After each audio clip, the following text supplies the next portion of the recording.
Vivimos rodeados de voces que hablan acerca de Jesús. ¿No es cierto? Salimos a la autopista y vemos banners, prendemos la radio y múltiples estaciones de radio. Allí están hablando de Jesús. Vemos en la política personas que se paran allí en el micrófono a hablar de Jesús. Jesús por todo lugar. Jesús aquí, Jesús allá. Y muchas veces usted y yo, wow, Jesús sí, Jesús es mencionado en muchas partes. Algunos lo reconocen como un gran maestro. ¿Ha escuchado eso? Algunos reconocen a Jesús como un gran maestro. Le hago una pregunta. ¿Usted cree que Jesús fue un gran maestro? Sí, sí lo fue. Otros lo presentan como un profeta. ¿Realmente Jesús cumplió función de profeta? Sí lo hizo. Otros admiran sus enseñanzas y principios. No le siguen, pero reconocen que los principios de Jesús, mayormente el sermón del monte, que es lo que a mucha gente le gusta, son principios por los cuales el ser humano debería vivir. ¿Es cierto esto? Claro. Muchos utilizan su nombre mientras de una manera sigilosa presentan un Jesús un poco desviado y diferente de lo que realmente Él es en su esencia. Entonces la pregunta que nos hacemos, Lidia, ¿es suficiente hablar de Jesús? ¿Es suficiente decir que Él fue un buen maestro? ¿Es suficiente decir que Él fue un profeta?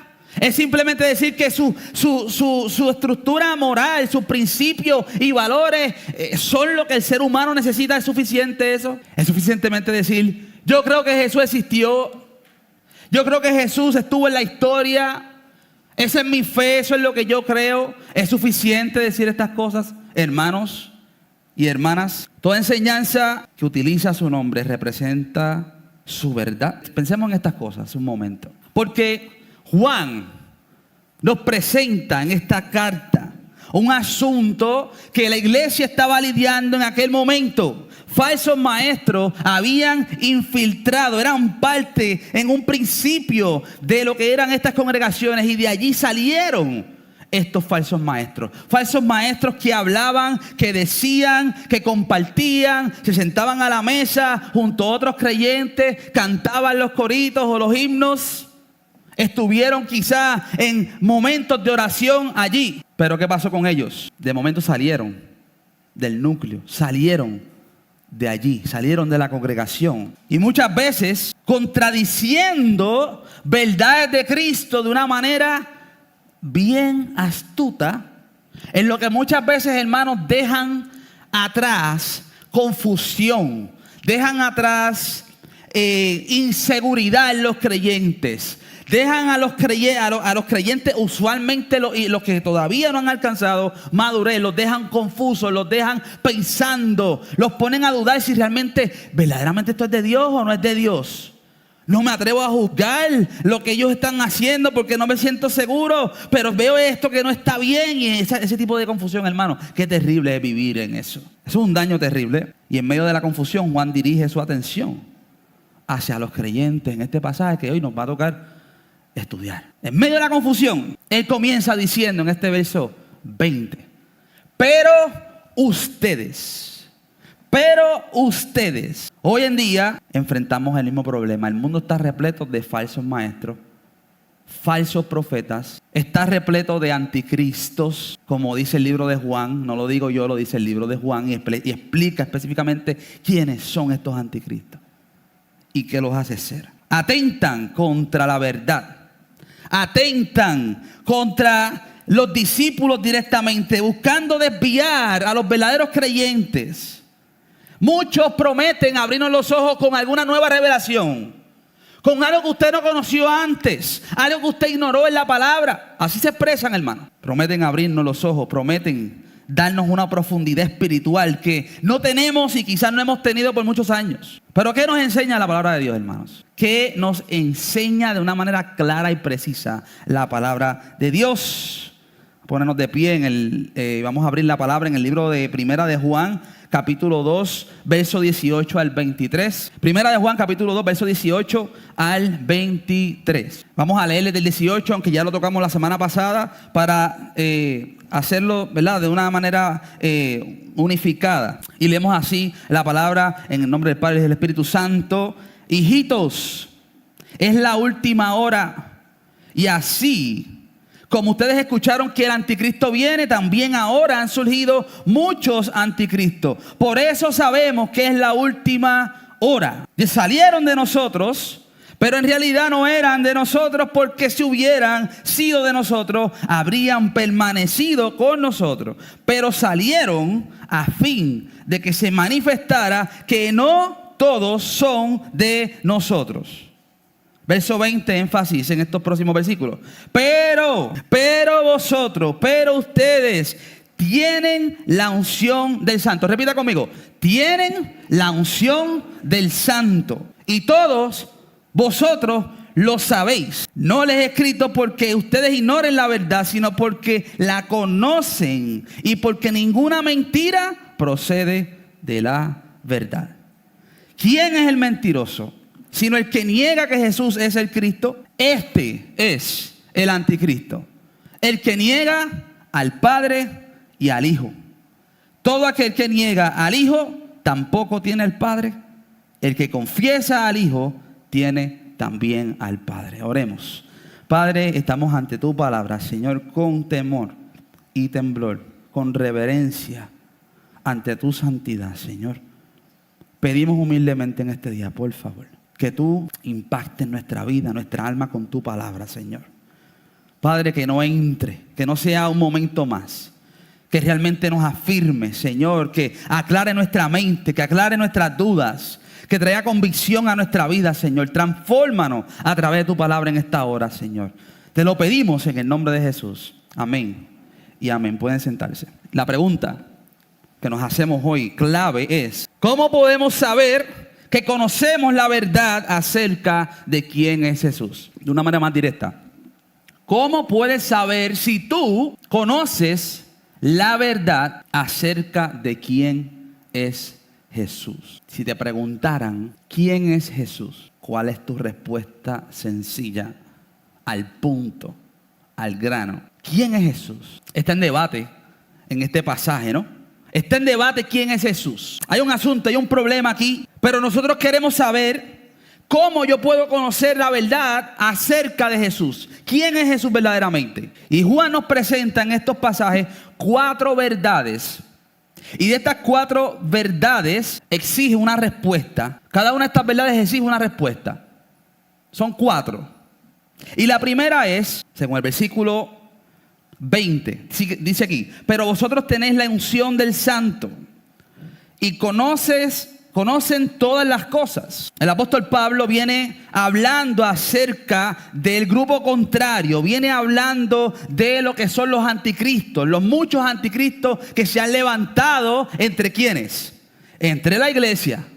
Pero ahora él cambia la dirección.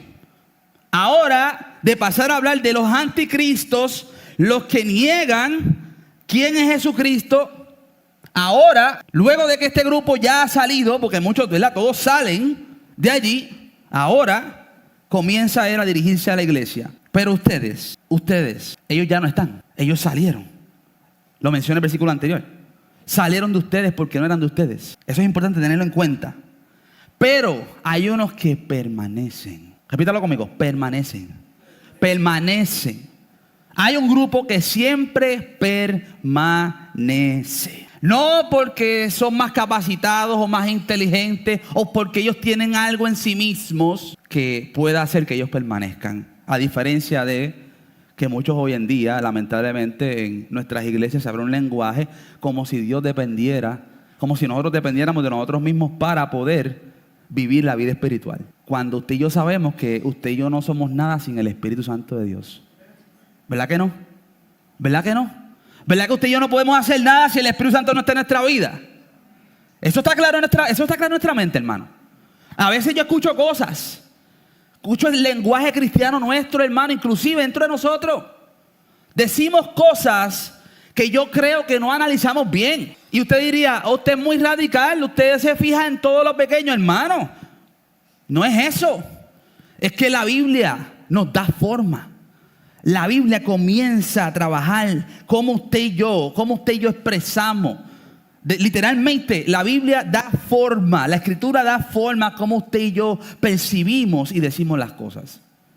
Claro, muchos estamos madurando y creciendo. Quiero decir usted que el tiempo que usted lleva, usted está hablando como un maduro, usted está enseñando como un maduro, usted está haciéndolo como una persona madura. Así que no tiene nada que ver con nosotros mismos, no tiene nada que ver con los hermanos que están recibiendo la carta de Juan allá, sino porque ellos tienen algo que otros no tienen. Escuche bien, la iglesia, los creyentes tienen algo que el resto no tiene. ¿Y qué es esto? Ahora introduce la provisión que Dios dio. La provisión que Dios dio.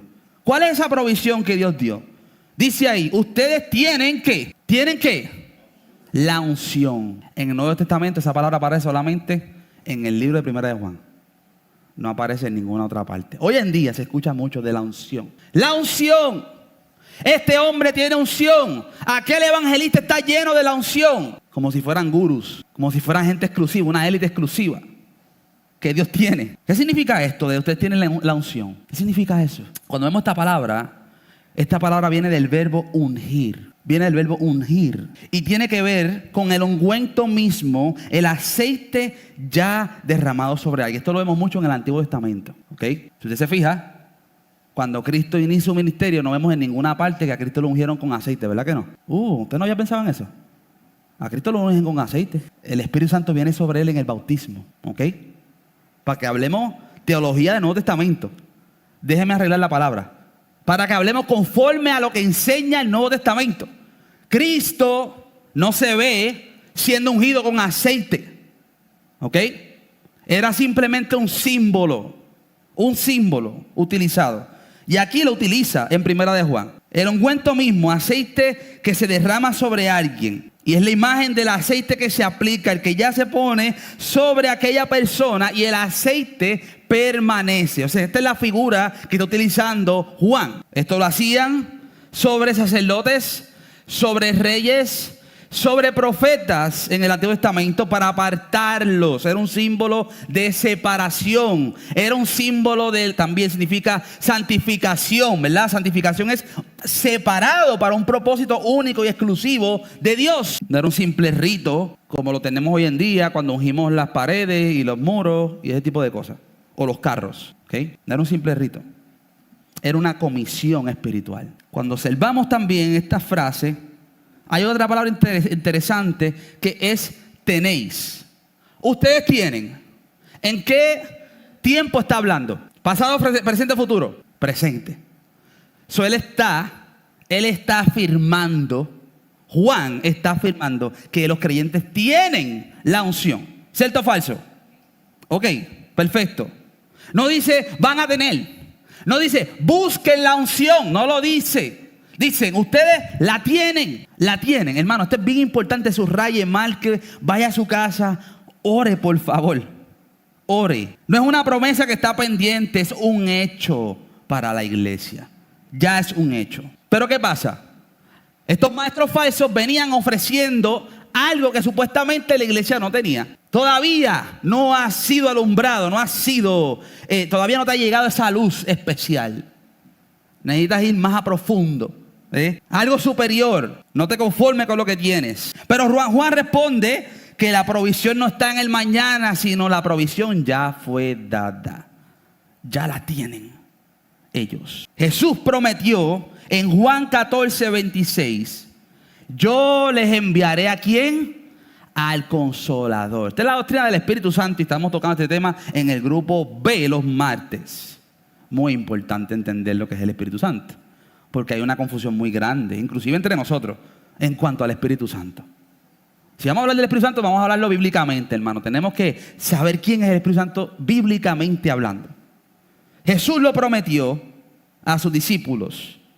Y dice, el Consolador, el que enseñará todas, ¿qué? Todas las cosas. ¿Quién enseña todo?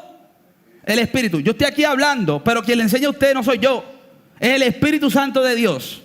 El mismo que me hace hablarle a usted, el mismo que hace que usted entienda y reciba. Esto no es un asunto humano. Mucha gente, es que yo no entiendo eso, es porque no tienes el Espíritu, hermano.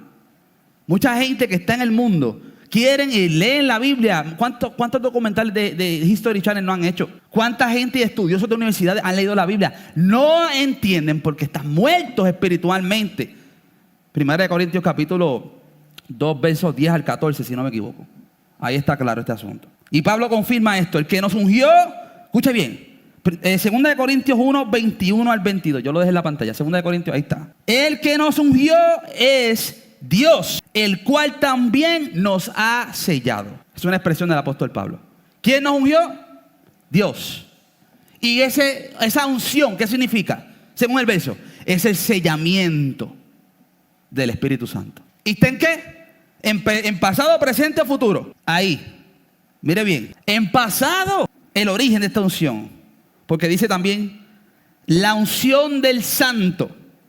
La unción del santo. Esta es la expresión tremenda. Me encanta esta expresión. El asunto no es dónde la conseguiste, sino quién es la fuente de esa unción. ¿Quién es la fuente? Y esa santidad tiene una sola voz. Y le voy a dar asignación, Salmo capítulo 2. Márquelo y usted lo va a leer en su casa, que no tenemos el tiempo hoy de leerlo completo. Salmo capítulo 2, léalo allí. Yo simplemente voy a leer una frase que está dentro de este salmo. Y en este salmo el Padre, el salmista David, inspirado por el Espíritu Santo, muestra al Padre hablando sobre su Hijo. Donde allí dice, mi hijo eres tú. Y lo establece como rey en Sión. Como ese rey ungido sobre su pueblo. Y este es el santo que ahora, por su sacrificio, por su muerte en la cruz, por el pago de nuestros pecados, por la justicia que Él ganó para ti y para mí, ahora Él puede darte el regalo más grande. Eso es Espíritu Santo. ¿Entendemos esto? Y aquí está la parte pesada. Si el origen viene de Él, entonces, escuche bien, si el origen de esta unción viene de Él, entonces es algo garantizado, es garantizado. Significa que usted y yo podemos confiar ciegamente en lo que Él ha depositado en usted y en mí. Yo sé que algunos están tratando de procesar lo que estoy diciendo, pero yo le oro al Señor de que usted lo pueda realmente procesar en su corazón. No tiene que ver nada con nosotros, ni nuestra capacidad, ni el tiempo que llevo en la iglesia, ni la cantidad de libros que yo he leído. No, nada de eso, hermano. Nada de eso. La confianza nuestra no descansa en la calidad del recipiente, sino en la calidad de la fuente. No tiene que ver nada conmigo, sino en quién depositó esto en mí. Que el Señor abra nuestros ojos, hermano. Que el Señor abra nuestros ojos. Así que si Él es el que está dando esta provisión, si viene del santo, si viene del ungido, entonces, dice Juan, ustedes conocen todas las cosas. Léalo ahí. No me mire a mí, por favor, en este momento. Lea el versículo. Lea cómo termina ese versículo. Cómo Él afirma a estos creyentes. Ustedes conocen todas las cosas. Ustedes tienen la unción del santo. Y ustedes conocen todas las cosas. No está diciendo específicamente que usted y yo lo vamos a saber todo. Está hablando que ningún creyente queda fuera. La unción de Dios en el creyente es suficiente para discernir y para poder ver lo que es primeramente la verdad. Y luego para detectar el error. Por ahí hay mucha gente, hermano, hasta ofreciendo cursos donde usted tiene que pagar para enseñarle a profetizar, para enseñarle a hablar en lengua, una cantidad de cosas, hermano. ¿De dónde sacaron eso? ¿De dónde sacaron eso? Hermano, yo le voy a decir una cosa. Quizás esta predicación no va a ser suficiente para que quizás usted llegue a un entendimiento específico, ¿verdad? Pero yo le pido a usted que usted estudie en su casa esto. Que usted lo medite bien. ¿Sabe por qué? Porque este libro está diseñado para que usted y yo podamos discernir cosas importantes en el tiempo que usted y yo estamos viviendo. El creyente más sencillo posee la misma unción que el más maduro. Lo leímos unos versos atrás. Le escribo a vosotros niños. Le escribo a vosotros jóvenes. Le escribo a vosotros padres. Y desde los niños porque conocen. Ya lo conocieron. Ya entraron en relación, son parte de la familia, no importa el tiempo que usted y yo llevamos, ya recibiste la unción del santo. El joven es un poco más experimentado, pero es la misma unción del joven. Y el maduro ya es más experimentado en el camino, puede discernir mejor, pero igual tiene la misma unción. Esto no se trata, hermano, no hable disparate como yo hacía antes. Oh, fulano está lleno de la unción. Entonces el pobre otro hermano no tiene la unción. Este tiene más unción que el otro. Hermano, eso no es bíblico. Yo recuerdo momentos en la iglesia que iba un predicador que tenía un don muy marcado. Dones es muy diferente. Pero la unción, entiendo que es un ángulo incorrecto de nosotros poder medir las cosas. Porque todos recibimos ¿qué? La misma unción, el mismo espíritu. Mire que está al lado suyo. Si usted es creyente, usted recibió la unción del santo. Usted la tiene. ¿Quién va a decir lo contrario? A ver, ¿quién me va a decir a mí lo contrario, Sigfredo? Si yo estoy seguro de lo que dice ahí. Cuando venga cualquier loco por ahí a quererme engañar, ¿qué yo voy a hacer? Este hombre no sabe lo que está hablando. Dale para otro lado, por allá. Sigue por ahí. Es importante. ¿Sabe por qué? Porque, hermano, los tenemos en el teléfono. Los tenemos en el teléfono. Lo tenemos ahí en Instagram, en el TikTok, en el Facebook. Plácata, plácata, plácata, plácata, plácata, plácata. Disparate tras disparate. Y las pobres ovejitas andan por ahí sin pastor, literalmente, escuchando cualquier cosa. Atribulados por cualquier cosa que escucharon. No saben discernir lo que están escuchando. ¿Por qué nos confundimos? ¿Por qué nos desesperamos? ¿Por qué nos ponemos ansiosos? ¿Por qué muchas veces dejamos que esta ansiedad entre sintiendo que nos falta algo?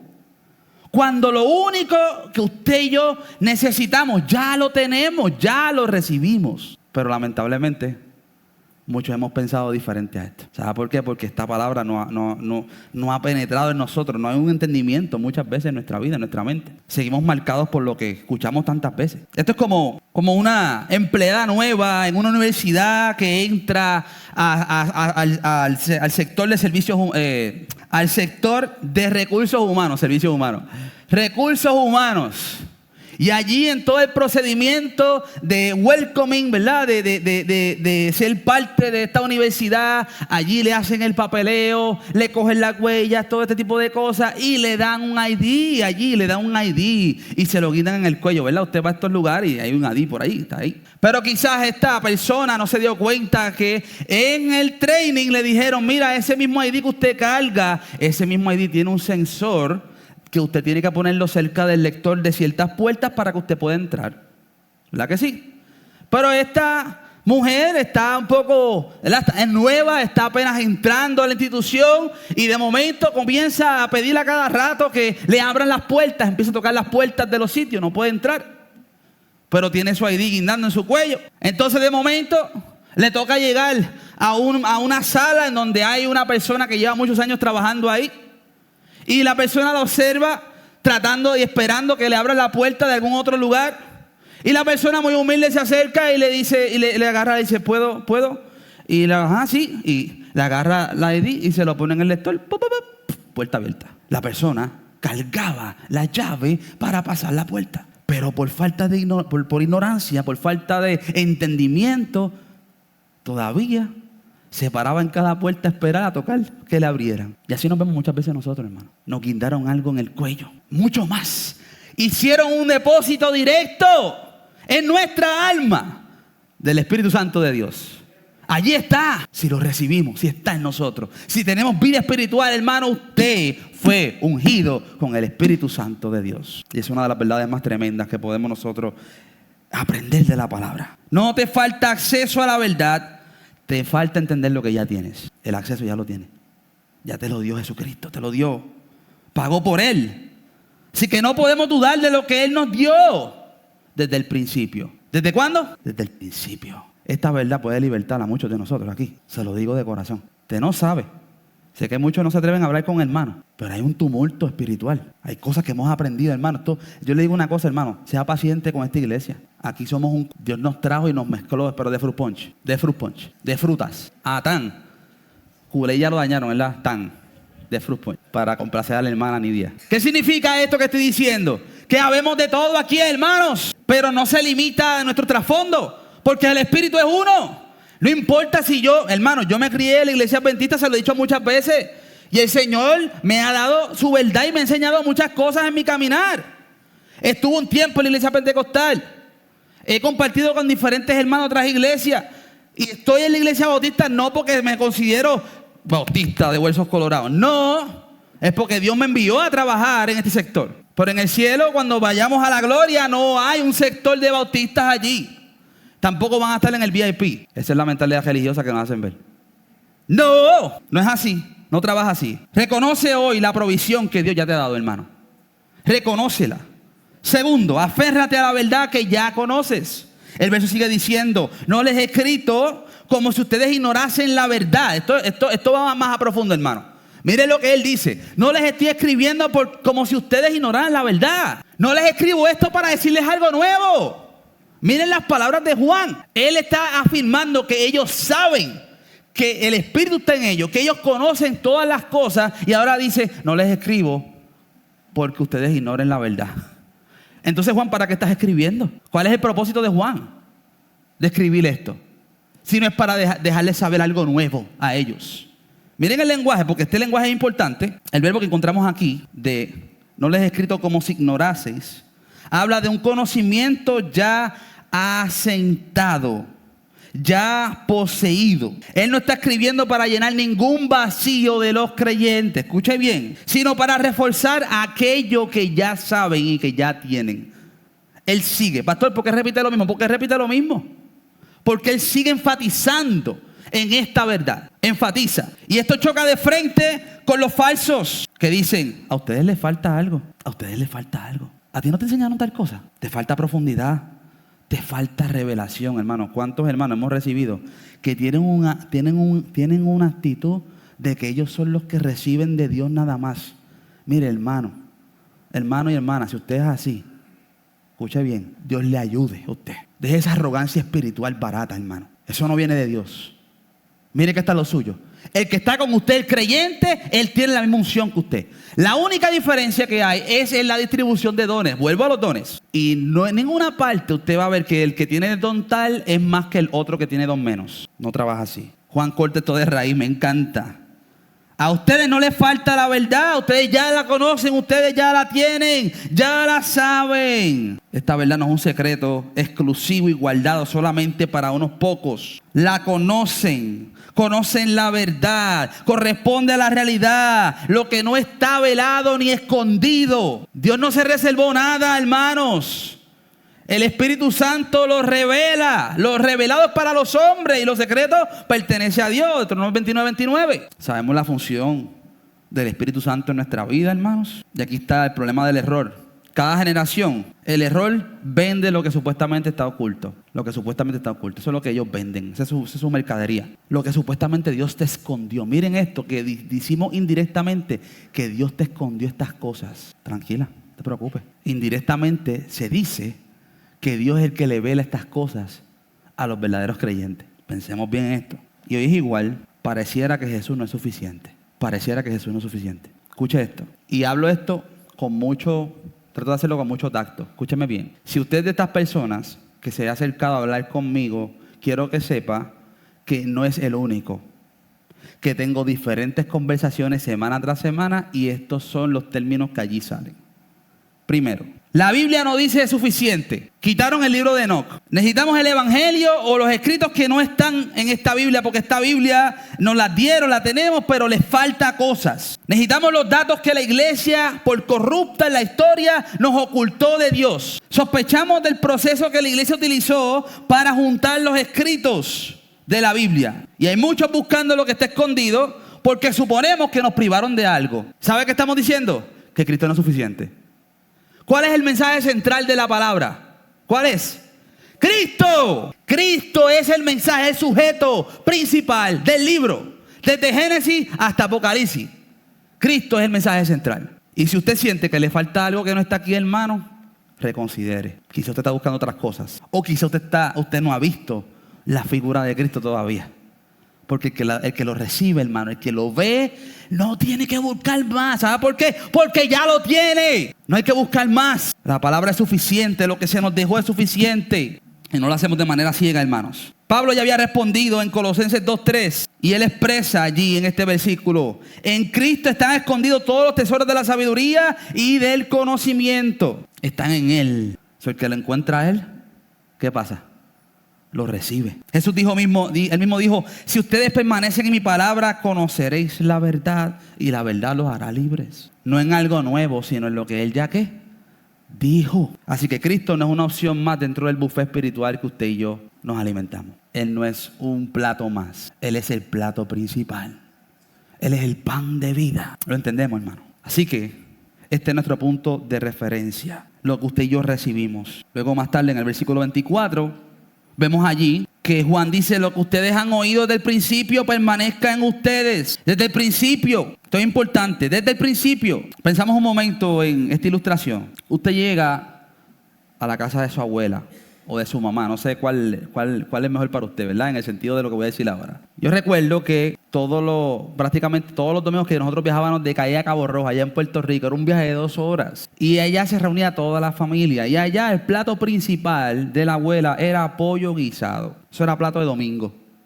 Pollo guisado. Pero jamás esa receta de pollo guisado, quizás mi mamá también lo hacía buenísimo, pero mi abuela era mi abuela. Y esa receta de mi abuela, tú podías saber que ella había preparado ese pollo guisado por el sabor que tenía. Puede ser que todos los ingredientes se utilicen por igual. El problema está, o el asunto está, en cómo se utilizan los ingredientes. Y cuando esto sucede, se sienta uno de los nietos a comer ese pollo guisado y todo el mundo está comiendo y todo el mundo, esto está bueno. Pero hay uno que dice, este no es el de abuela, este no es el de abuela. Puede identificar algo que está allí que cambia, que es diferente. El detalle. Él conoce el sabor de la receta de su abuela. Y esa lengua no tiene que argumentar nada. Él está seguro que su abuela no fue la que hizo el pollo guisado. Así, el creyente debe conocer la verdad del error. Cuando algo no anda bien, usted y yo tenemos que ser capaces. ¿Sabe por qué? Porque nos dieron el Espíritu Santo. Nos dieron el Espíritu Santo. Porque hemos comido de la verdad de Cristo. Esa verdad debe tenernos llenitos, hermanos. Llenitos y abastecidos. Cristo es suficiente. Juan no les enseña algo nuevo. Les está diciendo: confíen en el paladar que ustedes ya tienen. Ustedes conocen al que es. Así que no abandonemos una verdad conocida que ya hemos experimentado, que ya hemos vivido sobre ella. No la abandone por algo nuevo que pretende verse mejor o superior.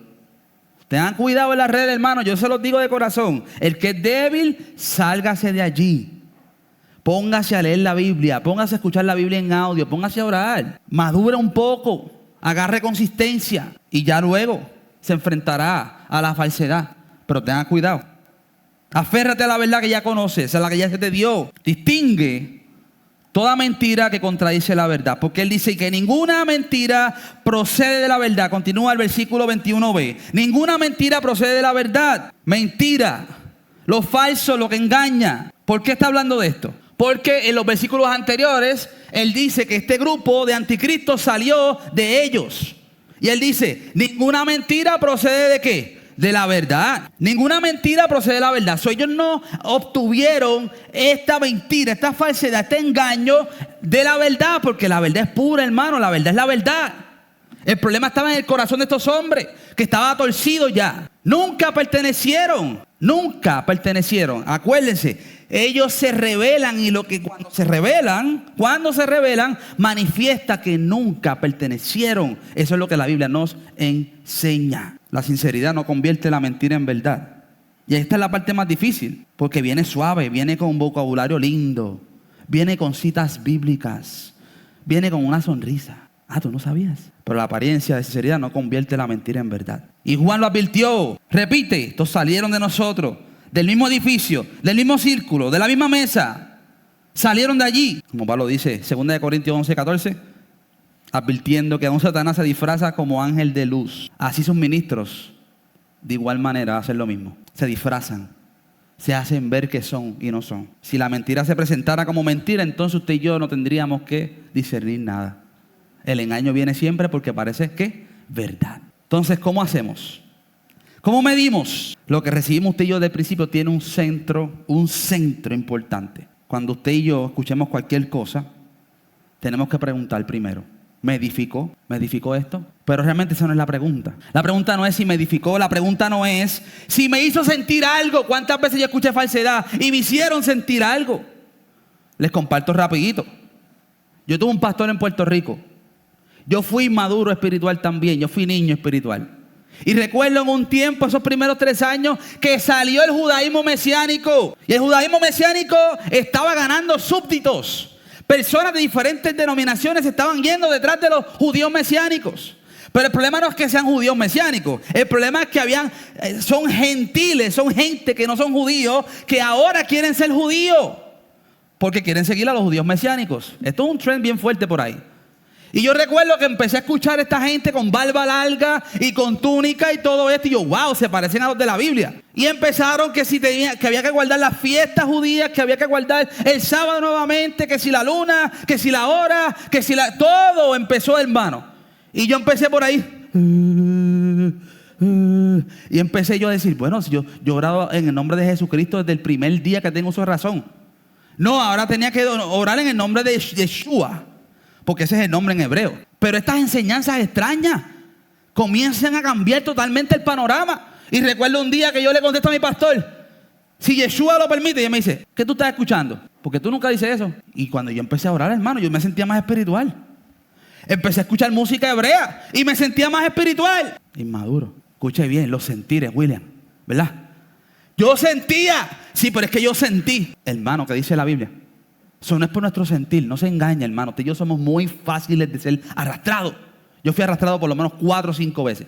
Por el adventismo, por el pentecostalismo ese rajatabla, por el mesianismo. Y llegó un momento que dije, Señor, yo no puedo más con esto. Porque cambia, buscando lo que no tiene, lo que te hace falta. Llegar allá al conocimiento, ya lo tenía. La palabra dice, ya lo tenía desde el principio. ¿Qué estás buscando? Y vemos a Pablo tirándole un Gálatas fuertemente, ¿no? Pensemos en esto. El piloto puede estar manejando la nave y sentirse seguro de que va bien. Pero si sus instrumentos dicen lo contrario, si tenemos una falsa sensación de que todo va bien, pero el piloto, aunque se siente bien, los instrumentos están diciendo lo contrario. Suena la alarma de momento. El peligro está en confiar en nuestra sensación por encima del instrumento, hermano. Por encima del instrumento. No se deje llevar por lo que usted siente. Engañoso es el corazón más que todas las cosas. Y perverso. Si contradice la verdad acerca de Jesús, no puede proceder de la verdad. Y directamente termina esta parte. Después que Juan nos presenta todo esto, nos dice que tenemos provisión, que conocemos la verdad y que ninguna mentira procede de la verdad. Entonces la pregunta que viene ahora, ¿y quién es el mentiroso? Verso 2, verso 22. ¿Quién es el mentiroso sino el que niega que Jesús es el Cristo? Este es el anticristo, el que niega al Padre y al Hijo. Todo aquel que niega al Hijo tampoco tiene al Padre, y el que confiesa al Hijo tiene también al Padre. Todo el que niega que Jesús es el Cristo es un mentiroso. Negar, rechazar, conocerlo. Es la misma palabra que utilizó Pedro en el proceso de Pedro, ¿no? Que negó a Jesús ¿cuántas veces? 3 veces. Pero Jesús había orado por él, ¿verdad? Para que su fe no faltara. Él le pertenecía al Señor, aunque lo negó en un momento. Y Jesús lo dejó saber de antemano. Tú me vas a negar 3 veces. Y después nos vemos allá en la orilla nos vemos en la orilla allí para comer un poco de pescado juntos. Sí, porque así fue. Gloria a Dios por su misericordia, hermanos. El que niega que Jesús es el Cristo, este es anticristo. Subraye eso. ¿Qué es un anticristo? Ahí está. El anticristo se define por lo que hace, lo que dice. Él niega que Jesús es el Cristo. Pero el que niega a Jesús, el Cristo, niega también al Padre. Usted ve que por ahí la religión últimamente es un Dios, pero niegan ¿a quién? A Jesucristo. Pues te estoy diciendo lo que dicen por ahí, que todos es una sola religión, ¿verdad? Que es solo un Dios, que nosotros todos adoramos al mismo Dios últimamente, aunque sean musulmanes, aunque... Eso es lo que enseñan por ahí. Existe un Dios, aunque ellos le llamen Alá, aunque los otros le llamen Jehová. Aquí está claro, el que niega al Hijo. Y no es negar el nombre de Jesús. Volvemos al principio, es un buen maestro, un buen profeta, te enseña valores y principios correctos. No está hablando de eso. El que confiesa a Cristo tiene que decir, el que confiesa a Jesús tiene que decir, Jesús es el Cristo, el ungido, el enviado de Dios. Ahí está la diferencia. Porque Cristo significa ungido, el aprobado, el enviado, el Mesías desde el Génesis esperado. El único. Esa es la confesión del verdadero creyente. Por lo tanto, el que lo niega, niega al Padre, niega al Dios verdadero. Yo respeto a Jesús y admiro su enseñanza. Suena cristiano, nos alegramos por gente que dice esto. Pero la Biblia es clara y dice, el que no honra al Hijo, no honra al Padre que le envió. Juan 5:23. Y aún más directo, El que me aborrece a mí, también a mi Padre aborrece. Juan 15, 23. Así que no existe un camino alternativo hacia el Padre. No hay reconocimiento de un Dios Padre sin Jesucristo, ni un Jesucristo sin Dios Padre. ¿Entendemos eso, hermano? Y no es radicalismo cristiano, es enseñanza de la palabra. ¿Entendemos esto? Estamos claros, es importante. Y frente a los que le niegan, aparece esta línea que nos alumbra. El que confiesa al Hijo tiene también al Padre. Confesar significa estar de acuerdo y declarar abiertamente que usted y yo creemos que Jesús es el Cristo. Eso es confesar. Jesús es el Cristo. Jesús es el Señor, el único y exclusivo Señor. El único que puede salvar. El único que pagó la pena. El verdadero. Tiene muchos impostores, pero solamente hay uno. Jesús, cuando dice en Mateo 10:32, cualquiera que me confiese delante de los hombres, yo también le confesaré delante de mi Padre. Juan no está diciendo que el que confiesa se gana al Padre. Dice que ya lo tiene. Ya lo tiene. Así que estos versos nos dan seguridad en este asunto. Tenemos la unción, confesamos al Hijo, y por confesar al Hijo tenemos también al Padre. ¿Cómo puedes saber tú si conoces la verdad acerca de quién es Jesús? ¿Y cuán importante es esto para ti como creyente, como seguidor de Él? Un hombre puede pasar la vida entera frente a una puerta. Puede ser una puerta majestuosa, puede ser una puerta que llame la atención. Puede admirar la puerta, puede fotografiarla, puede recomendarla y puede hasta inclusive defender la puerta. El problema está que si esta persona no entra por la puerta, puede quedar afuera y morir fuera de esta puerta. Muchos hablan de Jesús, comentan, dicen cosas. La pregunta es si realmente le conocen como quien es Él. Esa es la pregunta que dejamos hoy en nuestro corazón allí. Porque no basta hablar de Jesús, debemos confesar la verdad acerca de quién es Jesús. Y no solamente confesarlo, también tenemos que saber distinguir la verdad del error. Pero para usted y yo poder distinguir la verdad del error, usted y yo tenemos que saber la verdad. Tenemos que conocer la verdad. Y la verdad se encuentra en su palabra. El Espíritu Santo nos guiará a toda verdad. Jesús dijo, porque Él les dará de lo mío y se los hará saber.